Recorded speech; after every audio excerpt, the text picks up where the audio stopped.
হঠাৎ করেই সবাইকে নিয়ে আজকে ঘুরতে চলে গেলাম সাজেকে। চলুন তাহলে দেখা যাক সাজেকে গিয়ে আমি কি করলাম।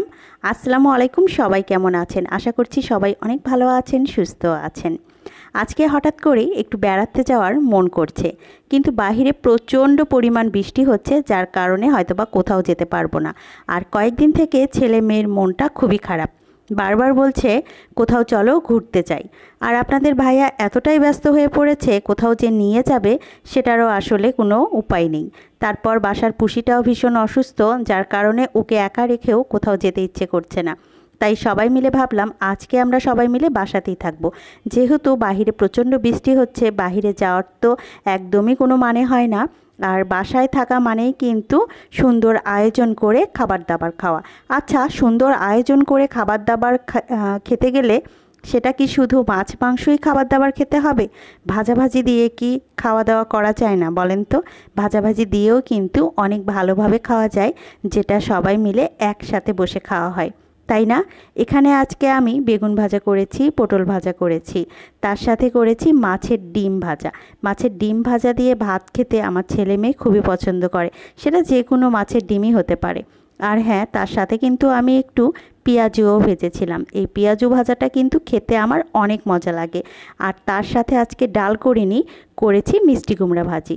আর এখানে সব কিছু সাজিয়ে গুছিয়ে পরিবেশন করছি।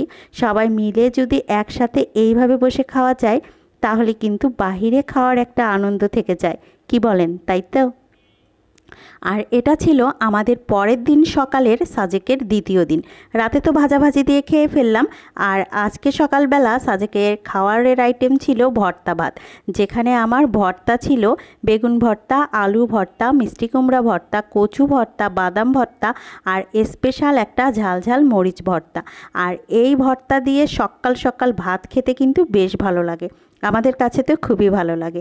আর হ্যাঁ, তার সাথে কিন্তু ছিল একদম খাঁটি ঘি। ঠিক দুপুর 11টা বাজে, আসলে দুপুর না, সকালই হবে।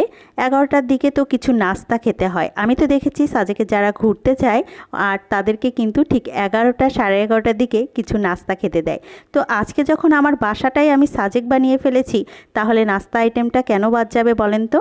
এখানে আমি ফ্রিজ থেকে দুটা টাটকা আম বের করে নিয়েছি, আর আজকে আমি এখানে আমের শরবতটাই বানাবো।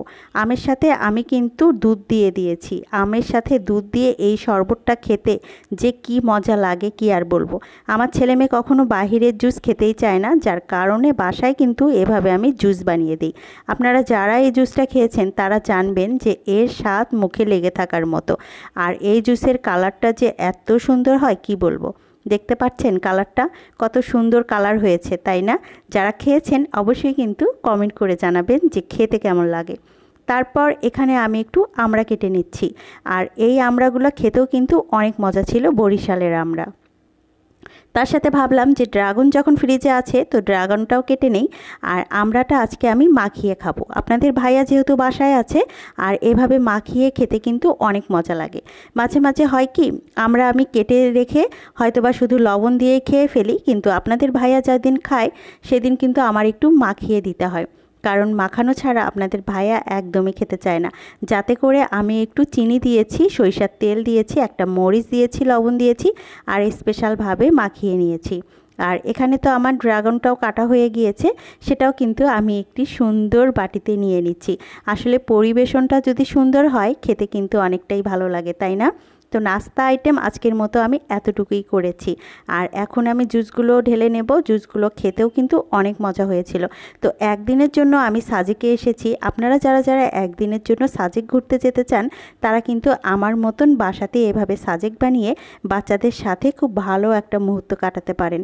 আসলে মাঝে মাঝে যে বাহিরে ঘুরতে যেতে হবে তার কোনো মানে নেই। বাসায় সবাই মিলে একসাথে থাকলেও কিন্তু অনেক ভালো সময় কাটানো যায়। কেমন লাগলো অবশ্যই জানাবেন। আল্লাহ হাফেজ।